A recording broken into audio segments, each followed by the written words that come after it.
Hello Bloomington, I'm Mayor Tim Busse, and this is the Council Minute for the week of May 13th. No council meeting this week, but I want to take a few minutes to talk about an impressive string of recent business development happenings here in Bloomington. The big news this week was the announcement that Polar Semiconductor will invest $525 million to expand its manufacturing facility, which is right here in Bloomington, just to the east of Mall of America. That investment includes $120 million in direct funding as part of the U.S. CHIPS and Science Act, and $75 million from the Minnesota Forward Fund, a state of Minnesota initiative to fuel business expansion. Polar produces high-voltage semiconductors that are used in cars and trucks and a variety of commercial and industrial applications. They produce about 20,000 semiconductor wafers each month, and they employ 540 workers. The $500 million investment will allow Polar to expand their facility and to purchase some very expensive new production equipment, which ultimately could double the monthly output and lead to 160 new jobs. Now, anytime a business in town commits to a $500 million investment, it's big news. But this is especially big for a couple of reasons. First, Polar's federal funding is the first award in Minnesota from the 2022 U.S. CHIPS and Science Act. The CHIPS and Science Act is a $53 billion federal initiative to grow U.S. semiconductor manufacturing, research and development, and workforce.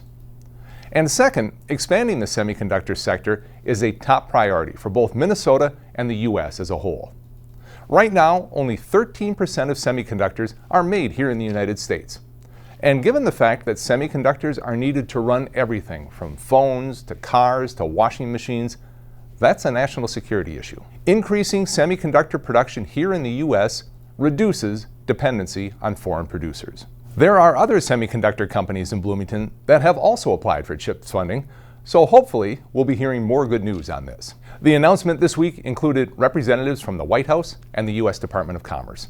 It also included Governor Tim Walz, Lieutenant Governor Peggy Flanagan, Senators Amy Klobuchar and Tina Smith, and Representative Betty McCollum. In their remarks, they were all very complimentary of Polar and of the city of Bloomington. Just about every one of them said something to the effect of, "We spend a lot of time here in Bloomington. There always seems to be something big going on." I couldn't agree more. Earlier this month, I had the honor of helping cut the ribbon at the new location of Luro Boots at 7831 Portland Avenue South. Luro Boots is owned by Gilberto Diaz, a Bloomington Kennedy graduate and a longtime Bloomington resident. I first met Gilberto 2 years ago when we featured Luro Boots at the State of the City address. At that time, the business was in a 900 square foot facility on Nicollet Avenue, and they had been there since 2009. But Luro Boots is a popular place. Their customer base extends as far as Canada.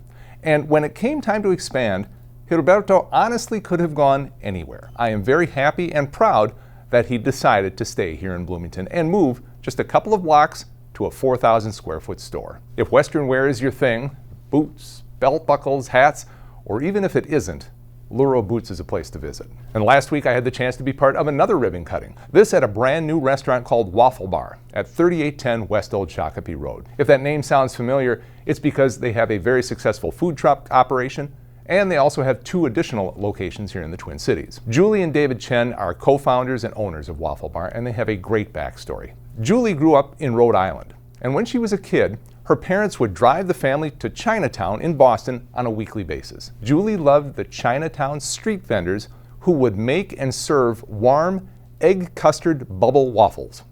She always thought the egg waffles would be great with ice cream and delicious toppings. And believe me, she was right. Be sure to check out Waffle Bar.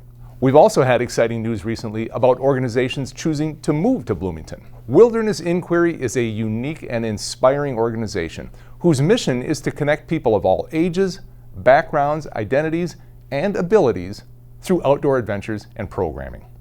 They've been around since 1978, and in that time they have served more than 500,000 people. For most of that time, they were located in Dinkytown near the U of M, but that space was redeveloped, and Wilderness Inquiry has been looking for a new home for a few years now. They found it here in Bloomington at 930 East 80th Street, where they bought an existing building and they're hard at work renovating the space. I was thrilled to be part of the ceremonial groundbreaking, and I can't wait to be part of the ribbon cutting in the near future. If you haven't heard about Wilderness Inquiry, find their website and learn more about the great work they do. They are going to be a fantastic addition to this community. And last week we learned that TKDA, an engineering, architectural, and planning company, will be moving their headquarters from St. Paul to Bloomington. They'll be in the old Ceridian building at 3311 East Old Shakopee Road. TKDA already has ties here in Bloomington. They have a satellite office with about 20 employees who do work at the airport. But this move means that all 300 plus TKDA employees in the Twin Cities will be located right here in Bloomington. They're excited to expand their office space, and they specifically said they expect the location here in Bloomington will help them recruit employees. Now, the city can't take all of the credit for all of this good news, but the directed and intentional work the city has done over the past couple of years to promote small businesses and entrepreneurs and to connect with and support businesses of all sizes in Bloomington has certainly played a part.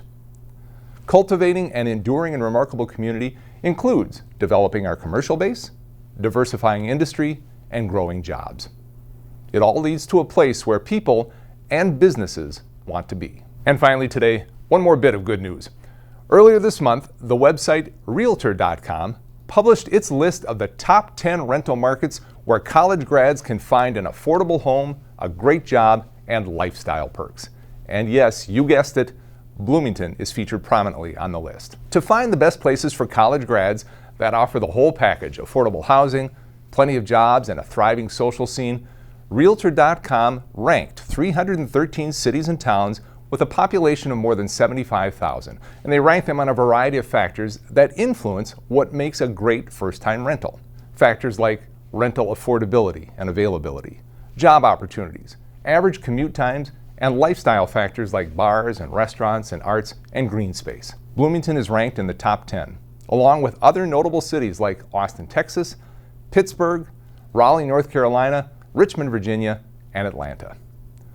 As I mentioned when we talked a couple of weeks back about Bloomington making the top 25 and best places to live in the U.S., folks, this is not my ranking. This is an independent evaluation of all the good things we have to offer here in Bloomington. It reflects our community. It reflects all of us. We have a lot to be proud of here in Bloomington. That will do it for this week's Council Minute. Thanks much for joining me today. Until next time, stay safe, Bloomington.